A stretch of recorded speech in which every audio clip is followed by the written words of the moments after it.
Hey, welcome to my channel. I'm Elma. Thank you so much for joining me for this video. Today we're going to be talking about makeup products that I've changed my mind on. So be that I used to love them and now I don't, or vice versa. So yeah, let's get right into it. Grab yourself a little snack, grab yourself a little drink, stay home and watch my video. Let's get into it. I gotta tell you something I could do. First product I want to talk about are the Too Faced Love Flush blushes. So these are actually were my favorite for a super long time. I have a couple of colors and I love the color story of them. However, as time has gone by, I find myself not using them as much, and I try to put my finger on it a couple of times. I'm like, why don't I wear this? And the thing is, even though they are advertised as like 16-hour wear blushes, I find that they don't fade throughout the day nicely. They actually become really blotchy. It doesn't blend as effortlessly as blushes do these days, and this does not cut it. And I find that with a lot of Too Faced products, actually, they don't, like, for the time when they came out, yeah, they were innovative and everything, but now there are way better formulas out there than this one. I'm gonna be talking about the Tatcha Luminous Dewy Skin Mist. So this product is really interesting because when it came out, I think it was Khloe Kardashian who kind of like put this product on the map, and I remember getting it and using it, and at the time hating it. I was just like, what the heck is this? But the thing is, like, I actually do love this product a lot, and I understand why so many people actually have this as a holy grail, because if, like me, you have dry skin, this is heaven sent. It gives you like such a beautiful dewy luminous look to your makeup. Be it pricey, but I understand why a lot of people like it. And I feel like now that my makeup skills have evolved and my makeup technique has been refined, I understand this product way more than I did before. Do I think that this is a setting mist? I don't think it is. I think it's more of like kind of like a makeup reviver.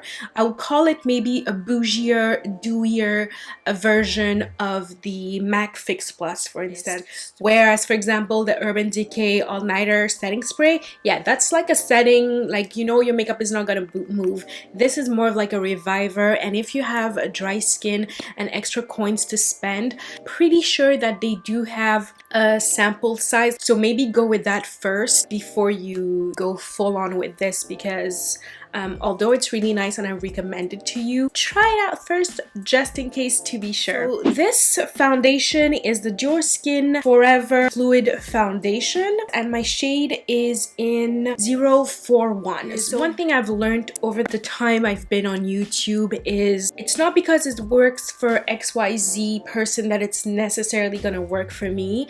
And also, don't buy stuff based on like, oh my god, I'm gonna review it.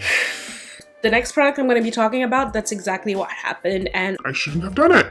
This foundation is, I think, discontinued, and it is kind of like promoted as like kind of like a skincare over time. It's going to make your skin really nice, and that it's for like all skin types, I think. But it's like a pore refining effect, shine control, and I should have been smarter about this. This is not a foundation made or geared towards dry skin. Even though Jaclyn Hill was like, this is not meant for dry skin. I think that if you have oily skin or combination skin, you might enjoy this way more than someone like me. I don't find that it makes my skin beautiful. Like, I feel like it emphasizes texture, and it's not a foundation that I like. This is something that I should have passed on, and I shouldn't have just jumped right in. If anything, I think that if I had taken a sample and tried it over time, I would have maybe made, you know, a better choice of being like, okay, well, I tried it, I don't like it, and that would be that. It is the Anastasia Beverly Hills Riviera palette.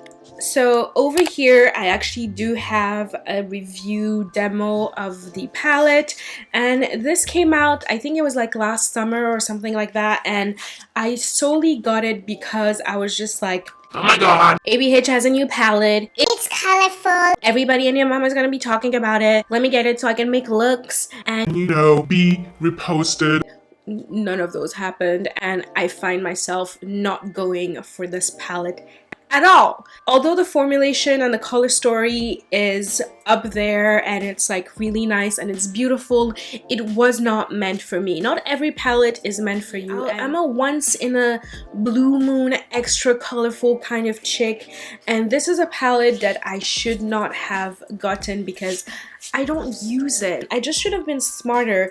Like, I think this was actually like my last mistake of getting something for reviewing purposes. The next product I'm gonna be talking about, and honestly, as I was applying this, I was just thinking to myself, like, Elma, what were you thinking? I actually have this in like one of my favorite top 5 high-end products. If you want to check it over here, check it out, but the audio is not great. I'm so zoomed in. Honestly, I don't know what I was thinking back then, but we've evolved. Product is the Kwan, the Sculpting powder, and it looks like this. And y'all must be thinking, sis, what the F were you thinking about? Don't worry, I'm asking myself the same question. And gosh, okay, so first things first, Kwan is known. His products tend to be quite expensive, high-end, but there is a thought process behind.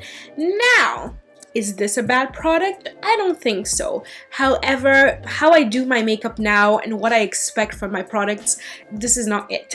So first things first, I remember in my other video, I said, yeah, you know, there's a difference between contouring products and bronzing products, and I still stand on that. Like, contour products, in my opinion, should be a little bit more cool tone, whereas bronzing products should be a bit more warm, because that's like, you know, you're emulating, you know, the sun-kissedness, right? Whilst contouring should be more cool because you want to shade the areas and create, you know, halos and all that. Though this is geared for medium skin tones, I think that this is for light medium skin tones, because this got me looking casket ready. It was so ashy, and oh gosh, what was I thinking? If I wanted something a bit more like for actually contouring and that's cooler, I needed to be a little bit warmer than this. Already, color-wise, it's not it. Second, powder contours. Now, I much prefer contouring my face with cream products because I find that it looks way more natural. And if I do have to go in with a bronzer, like, I'd rather maybe, like, I don't mind a powder bronzer. I don't mind a cream bronzer either. But as for contour, I definitely prefer using creams because it blends into the skin more. And I don't know, it's just like a preference. If you like contouring with powder, that's great for you. I have no problem with it. It's just like, personally, it's definitely not for me. So I'm gonna be showing you real quick 2 different contour products. Over here, I have the Fenty Beauty Matchsticks, and I really love these, and this is what I mean by the kind of products I like to use to like contour in product. I have the color Mocha. So Mocha over here is this one, and this is what I mean by cool tone. So this is cool enough for me, but in a non-casket ready way. Like, look at this. You see, this is like almost gray, whereas this, although it's cool, there is still some warmth to it, and it complements my yellow undertone. Whereas we have the color Truffle, which I will use more as a bronzer, which is like the warmer color. That is what I mean by cool versus warm in regards to contour versus bronzing products. So the thing with this product is it's not a cream and it's not the right color, so I've definitely changed my mind on it. I still do believe it's a good product, but it is not for me anymore. I would recommend it to someone who maybe has oily skin, and this medium tone, I'll recommend it to someone who's maybe an NC35 or an NC30 or max NC40. I'm an NC42, so if you're lighter than me, this would be better, but for amount of melanin, this is like you're going to the morgue. Another product I've changed my mind on, that's the Anastasia Beverly Hills Dipbrow Pomade. Was the best thing ever that had touched anybody's eyebrows, and I understand why. It was a different time. We wanted our brows to be seen, to be heard. We went from not acknowledging brows going super thin to like, look at this, I got brows. And the thing is, I still do find that it's a good product. However, and the trend as well has changed, right? Like, I much prefer my brow to look fluffier, more hairy, and I'd rather go with like a pencil or even powder. But this is too intense unless you're using a very small amount with a micro brush. This is overkill in my opinion. In the same lines of excessiveness and heaviness, I have to talk about the Tarte Shape Tape concealers. Still a reference to these days, and I understand why. I really do. It's full face at its finest. The peak of full faceness, it's the Tarte Shape Tape. And so these colors I have, so over here I have medium, and over here I have tan sand. Tan sand is more for those days where I don't want like a super highlighted look, or I just want to like cover up like blotches or whatever, and medium is for when I really want to look highlighted. So the thing about Tarte Shape Tape is it is a very heavy concealer. If you want to look like a doll, this is what you want to go for, because it's full coverage to its finest. It is very creamy, it sets like cement, and it's a sort of product you really do feel under your eyes. And I'm not getting any younger, sis, okay? Like, I'm really not. So when it comes to like under eye, I like something that's lighter. It's the kind of product you need to use a very light hand with. And the thing is, like, I remember one of the big things back then about this was the doe foot applicator. Everybody was like, oh my god, the doe foot applicator is amazing, like it's huge.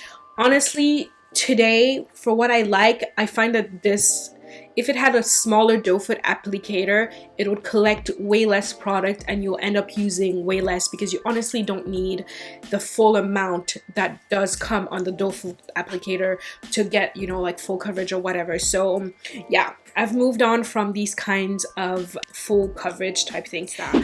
So another product that I'm going to talk about is the Sally Jelly Beam Illuminator. So it looks like this. It's not jelly-ish anymore, like it just stays in place. So honestly, I should have known better, and this is one of those maybe not. And this packaging does nothing for this product. Maybe in a pump it would have aged better and would have been less likely to dry out, because the concept of this was a good concept. The whole premise of it was he did this because he kept on seeing his wife, Farah, wetting her highlighter to get like the extra oomph that you want. And like that's why also I apply some kind of mist on my face before I apply highlighter, so I can have it pop even more. And this was basically cutting out adding water and whatnot. And again, it's one of those products as well that I bought because I'm like, oh my god, it's a jelly consistency. Everybody's gonna be talking about it. La la la la. Blah blah blah blah blah.